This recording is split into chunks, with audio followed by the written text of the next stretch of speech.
Luke chapter 20. The authority of Jesus questioned. One day as he was teaching the people in the temple courts and preaching the gospel, the chief priests and the teachers of the law, together with the elders, came up to him. "Tell us by what authority you are doing these things," they said. "Who gave you this authority?" He replied, "I will ask you a question. Tell me, John's baptism, was it from heaven or from men?"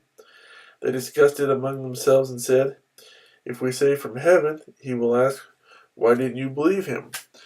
But if we say from men, all the people will stone us because they are persuaded that John was a prophet." So they answered, "We don't know where it was from." Jesus said, "Neither will I tell you by what authority I am doing these things." The parable of the tenants. He went on to tell the people this parable. A man planted a vineyard, rented it to some farmers, and went away for a long time. At harvest time he sent a servant to the tenants so they would give him some of the fruit of the vineyard. But the tenants beat him and sent him away empty-handed. He sent another servant, but that one also they beat and treated shamefully and sent away empty-handed. He sent still a third, and they wounded him and threw him out. Then the owner of the vineyard said, "What shall I do? I will send my son, whom I love. Perhaps they will respect him." But when the tenants saw him, they talked the matter over. "This is the heir," they said. "Let's kill him, and the inheritance will be ours." So they threw him out of the vineyard and killed him. What then will the owner of the vineyard do to them? He will come and kill those tenants and give the vineyard to others. When the people heard this, they said, "May this never be." Jesus looked directly at them and asked, "Then what is the meaning of that which is written? 'The stone the builders rejected has become the capstone.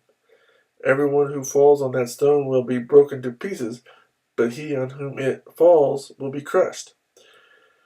The teachers of the law and the chief priests looked for a way to arrest him immediately, because they knew he had spoken this parable against them. But they were afraid of the people. Paying taxes to Caesar. Keeping a close watch on him, they sent spies, who pretended to be honest. They hoped to catch Jesus in something he said, so that they might hand him over to the power and authority of the governor.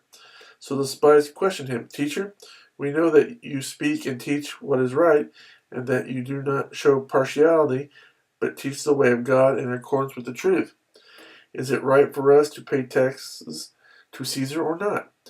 He saw through their duplicity and said to them, "Show me a denarius.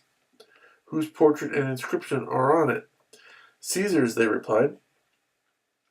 He said to them, "Then give to Caesar what is Caesar's, and to God what is God's." They were unable to trap him in what he had said there in public, and astonished by his answer, they became silent. The resurrection and marriage.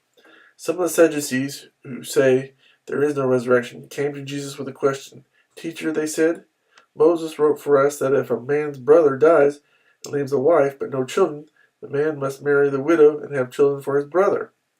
Now there were 7 brothers. The first one married a woman and died childless. The second, and then the third married her, and in the same way the 7 died, leaving no children.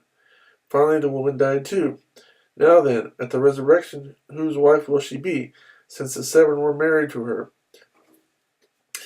Jesus replied, "The people of this age marry and are given in marriage, but those who are considered worthy of taking part in that age and in the resurrection from the dead will neither marry nor be given in marriage, and they can no longer die, for they are like the angels. They are God's children, since they are children of the resurrection. But in the account of the bush, even Moses showed that the dead rise, for he calls the Lord the God of Abraham, the God of Isaac, and the God of Jacob. He is not the God of the dead, but of the living, for to him all are alive." Some of the teachers of the law responded, "Well said, teacher," and no one dared to ask him any more questions. Whose son is the Christ? Then Jesus said to them, "How is it that they say the Christ is the son of David? David himself declares in the book of Psalms, 'The Lord said to my Lord, sit at my right hand until I make your enemies a footstool for your feet.' David calls him Lord. How then can he be his son?" While all the people were listening, Jesus said to his disciples, Beware of the teachers of the law. They like to walk around in flowing robes and love to be greeted in the marketplaces and have the most important seats in the synagogues and the places of honor at banquets. They devour widows' houses and for a show make lengthy prayers. Such men will be punished most severely.